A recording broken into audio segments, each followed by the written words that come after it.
Salary आई और एक छोटा सा हिस्सा कट गया। देखने में ये एक नॉर्मल रूटीन डिडक्शन लगता है, राइट? पर सच तो ये है कि ये डिडक्शन एक ऐसे हिडन वेल्थ का बीज है जो आने वाले 20-30 सालों में एक मैसिव रिटायरमेंट कॉर्पस बन सकता है। आज के इस विश्लेषण में हम ईपीएफ यानी एम्प्लॉयज प्रोविडेंट फंड के इस पूरे इकोसिस्टम को डीमिस्टिफाई करेंगे। देखेंगे कि कैसे आपका एक छोटा सा मासिक योगदान आगे चलकर वेल्थ क्रिएशन का सबसे बड़ा टूल बन जाता है। यह सिस्टम सिर्फ और सिर्फ पैसे बचाने के बारे में नहीं है, बल्कि लॉन्ग टर्म आर्थिक आजादी का एक ब्लूप्रिंट है। हर सैलरीड इंसान के दिमाग में एक सबसे बड़ा सवाल घूमता है कि भाई, आखिर पीएफ से रिटायरमेंट में असल में कितना पैसा मिलेगा? मेहनत की कमाई अकाउंट में जमा तो हो रही है, पर उसकी अल्टीमेट डेस्टिनेशन क्या होगी? आज इस सिनेमैटिक और मैथमेटिकल जर्नी में हम एग्जैक्टली इसी का हिसाब लगाएंगे। हम देखेंगे कि कैसे आज का छोटा सा योगदान समय के साथ मिलकर एक बड़ा आकार ले लेता है। आज के सफर के 6 मुख्य पड़ाव होंगे। पहला, ईपीएफ की असली कार्यप्रणाली। दूसरा, कंपाउंडिंग का जादू। तीसरा, टैक्स के नियम और लाभ। चौथा, समय से पहले निकासी के नुकसान। पांचवां, रिटायरमेंट के बाद आने वाली रियलिटीज। और छठा, कुछ बेहद जरूरी स्मार्ट प्लानिंग टिप्स। तो चलिए सबसे पहले समझते हैं कि ईपीएफ की सच्ची कार्यप्रणाली क्या है। अक्सर हम सोचते हैं कि ईपीएफ का मतलब है इन हैंड सैलरी का कमाना, पर इसको कभी भी एक लॉस मत मानिए। ये दरअसल एक मजबूत रिटायरमेंट सेविंग स्कीम है, जहां एम्प्लॉय और एम्प्लॉयर दोनों मिलकर हर महीने एक लॉन्ग टर्म कॉर्पस के लिए मैंडेटरी कंट्रीब्यूशन करते हैं। यही फंड आगे चलकर आर्थिक आजादी का एक बेहद सॉलिड फाउंडेशन बनता है। एक ऐसी स्थिति की कल्पना करें जहां अनुशासन के साथ हर महीने वेल्थ बिल्ड हो रही हो, बिना किसी रोजमर्रा की मेहनत के।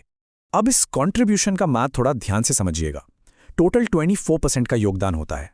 इसमें से आपका 12% शेयर डायरेक्टली ईपीएफ में जाता है, लेकिन जो एम्प्लॉयर का 12% है ना, वो 2 हिस्सों में स्प्लिट हो जाता है। उसमें से 3.67% ईपीएफ में और बाकी 8.33% ईपीएस यानी एम्प्लॉयज पेंशन स्कीम में चला जाता है। ये डिस्टिंक्शन इसलिए इतना क्रूशल है क्योंकि पेंशन वाला हिस्सा लमसम अकाउंट की तरह कंपाउंडिंग इंटरेस्ट नहीं कमाता। वो एक फिक्स्ड पेंशन के रूप में सुरक्षित होता है, जबकि ईपीएफ वाला हिस्सा सीधे तौर पर आपकी वेल्थ को मल्टीप्लाई करता है।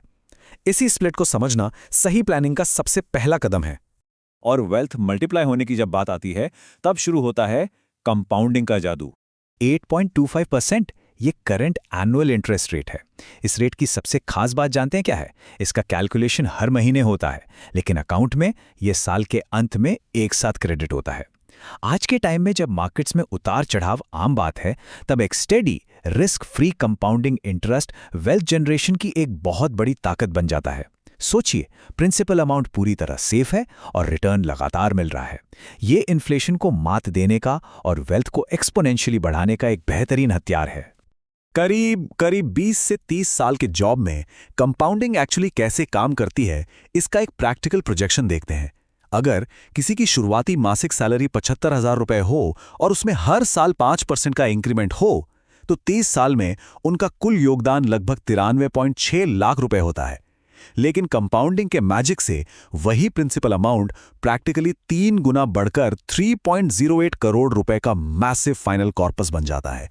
और अगर बेसिक सैलरी 30,000 रुपए भी है, तब भी लंबी अवधि में ये एक बेहद सॉलिड फाइनेंशियल सेफ्टी नेट तैयार करता है।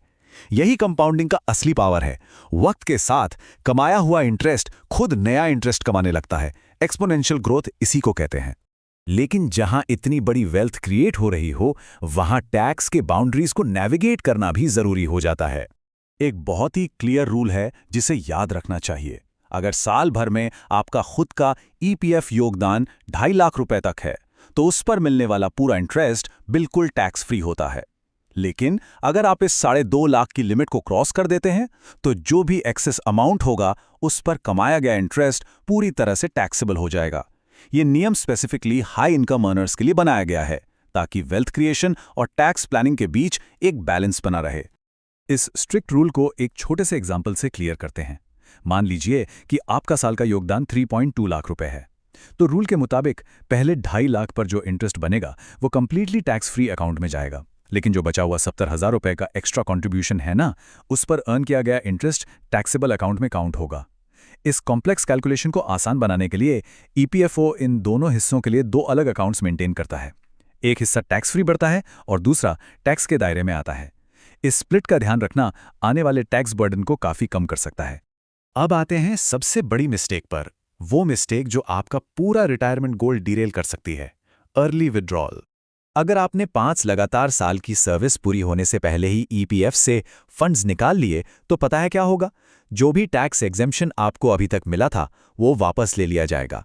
यानी आपका पूरा का पूरा विड्रॉल फुली टैक्सेबल बन जाएगा। ये एक ऐसी इमीडिएट टैक्स पेनल्टी है जो फाइनेंशियल मोमेंटम को बुरी तरह तोड़ देती है। ये सिर्फ पैसे की कमी नहीं है, बल्कि सालों की प्लानिंग और टैक्स सेविंग्स का पलक झपकते ही जीरो हो जाना है। सच तो ये है कि ईपीएफ से जल्दी पैसा निकालना मतलब कंपाउंडिंग के फायदों से खुद को हमेशा के लिए दूर कर लेना। जब अर्ली विड्रॉल होता है तो सिर्फ बैलेंस कम नहीं होता, बल्कि आने वाले सालों में जो कंपाउंडिंग इंटरेस्ट मिलनी थी वो साइकिल वहीं टूटकर रीसेट हो जाती है।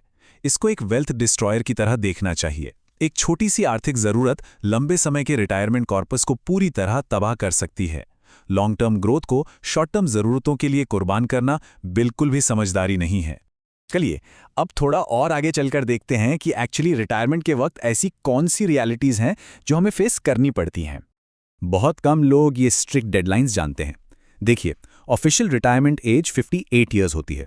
अगर उस वक्त फंड नहीं निकाला गया तो 59 और 60 की उम्र तक अकाउंट में इंटरेस्ट लगातार जुड़ता रहता है। लेकिन जैसी ही उम्र 61 साल होती है, ये 3 साल का विंडो हमेशा के लिए क्लोज हो जाता है। अकाउंट निष्क्रिय यानी इनऑपरेटिव हो जाता है और इंटरेस्ट मिलना कंप्लीटली रुक जाता है। पैसा सेफ जरूर रहता है, पर उसकी ग्रोथ डेड हो जाती है। इस नो इंटरेस्ट ट्रैप से बचने के लिए सही वक्त पर क्लेम फाइल करना एब्सोल्युटली क्रूशियल है। इसी के साथ कुछ पेंशन मिथ्स को क्लियर करना भी उतना ही जरूरी है। सोशल मीडिया पर अक्सर वायरल दावे आते हैं कि मई 2026 से मिनिमम पेंशन 7,500 रुपये हो जाएगी। ये इन्फॉर्मेशन पूरी तरह से फेक है। ऑफिशियल रिपोर्ट्स के अनुसार ईपीएस 95 के तहत मिनिमम पेंशन आज भी 1,000 रुपये ही है। किसी भी फेक व्हाट्सएप फॉरवर्ड की जगह हमेशा आधिकारिक सरकारी सूचनाओं पर ही भरोसा करें। आर्थिक फैसले हमेशा तथ्यों पर आधारित होने चाहिए, अफवाहों पर नहीं। तो इन सब गलतियों और ट्रैप से बचने के लिए आइए डिस्कस करते हैं कुछ सॉलिड और स्मार्ट प्लानिंग टिप्स। देखिए, फंड्स को स्मूथली एक्सेस करने का प्रोसेस अब काफी सिंपल और पेपरलेस हो चुका है। बस 4 आसान कदम हैं। पहला, अपना यूनिवर्सल अकाउंट नंबर यानी यूएएन एक्टिव रखें। दूसरा, ईपीएफओ पोर्टल पर अपनी केवाईसी डिटेल्स बिल्कुल अप टू डेट रखें। तीसरा, जो भी बैंक अकाउंट लिंक्ड है उसकी वेरिफिकेशन कंफर्म करें। और चौथा, जब फाइनल सेटलमेंट की जरूरत हो तो चुपचाप ऑनलाइन फॉर्म 19 सबमिट कर दें। ये डिजिटल प्रोसेस ऑफिसेस के चक्कर लगाने का सारा समय बचा लेता है। तो आज के इस विश्लेषण के सबसे बड़े टेकअवेज क्या निकलते हैं? अपने पासबुक बैलेंस को नियमित रूप से रिव्यू करते रहिए। आधार और पैन डिटेल्स को अकाउंट में अपडेटेड रखिए। बिना एक्सट्रीम इमरजेंसी के अर्ली विड्रॉल को पूरी तरह अवॉइड कीजिए। और सबसे बड़ा पॉइंट, अपनी एग्जैक्ट रिटायरमेंट डेट को मार्क कर लीजिए ताकि आप उस 3 साल के नो इंटरेस्ट ट्रैप में ना फंसें। ये छोटी छोटी आदतें ही असली फाइनेंशियल फ्रीडम का रास्ता तय करती हैं। इस सब के बाद मैं आपसे एक बेहद प्रैक्टिकल सवाल पूछना चाहता हूँ। क्या आपकी केवाईसी डिटेल्स पूरी तरह अपडेटेड हैं? और क्या आपने अपना पासबुक बैलेंस रिसेंटली चेक किया है? अगर नहीं, तो इसे कल पर मत छोड़िए, आज ही चेक करें। सही जानकारी, सतर्कता और अर्ली प्लानिंग ही एक मैसिव रिटायरमेंट वेल्थ की सबसे बड़ी गारंटी है। एक छोटी सी आदत आगे चलकर आने वाली कई आर्थिक परेशानियों से बचा सकती है।